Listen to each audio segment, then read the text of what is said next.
Okay, so let's now look at a function f of x equals to modulus x minus 1 plus modulus x plus 1, and we already know the shape of modulus function fx equals to mod x. It looks like a V shape, and and we know that by subtracting a value inside the modulus function we can shift the function to the right, and by adding some value inside the absolute expression we can shift the modulus function shape to the negative x-axis side. And now we try to just get a little bit understanding of how the shape will look like, and then we will try to understand how we are going to plot of our final function by using domains and their ranges for these individual functions.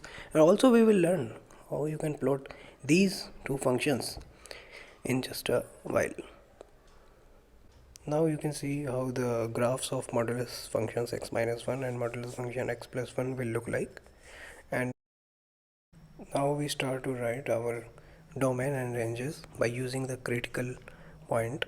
For modulus function x minus 1, the critical point will be x equal to 1, and at x equal to 1 the function we write it as a g of x, and this function is going to have a value 0 at x equal to 1.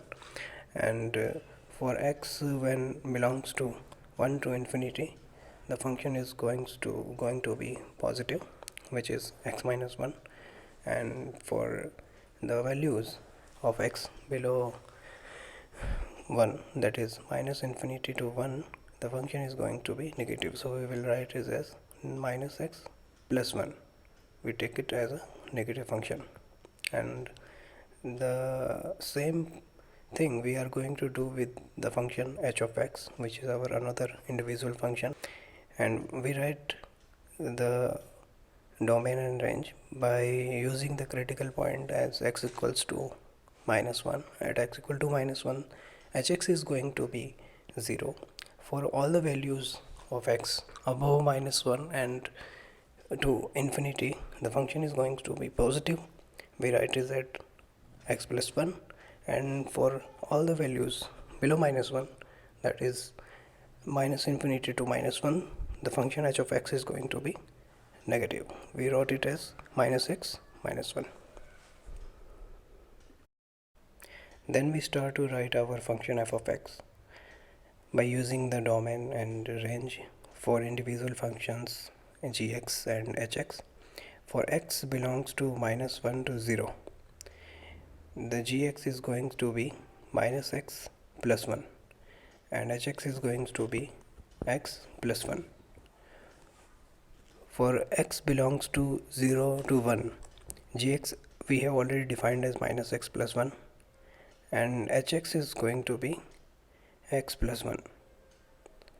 And then by using the formula of f of x equal to gx plus hx, we are going to finalize our function, which comes out as a value, constant value 2 for range for domain x belongs to minus 1 to 0 and x belongs to 0 to 1.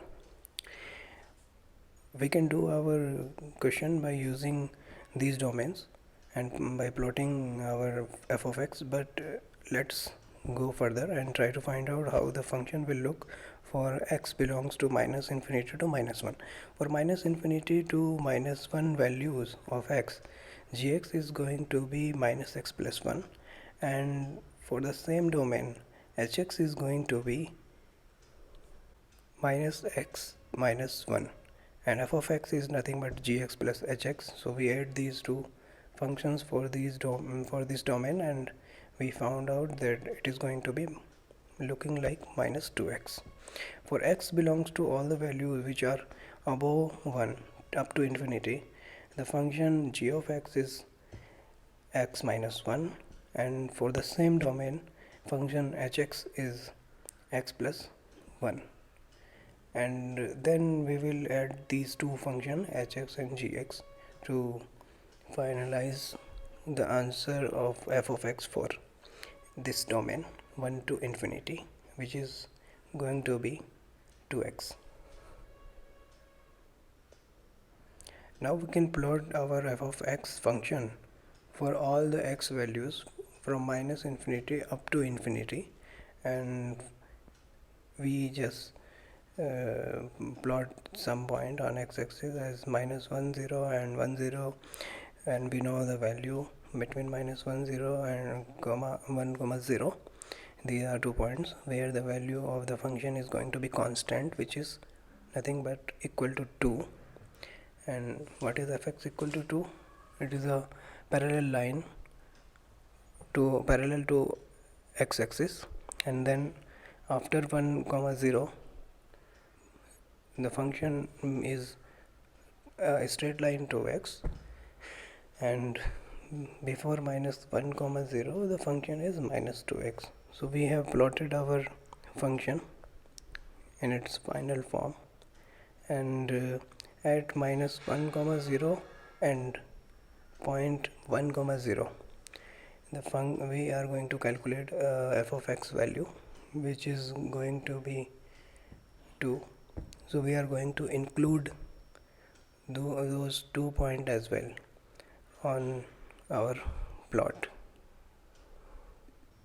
The function is continuous between minus 1 to 1 because there is no jump, there is no break. But if they could have given a closed interval minus 1 comma 1, then the function will not be differentiable at corner points. But in our question they have given us an open interval minus 1 comma 1, and function is differentiable between minus 1 and 1.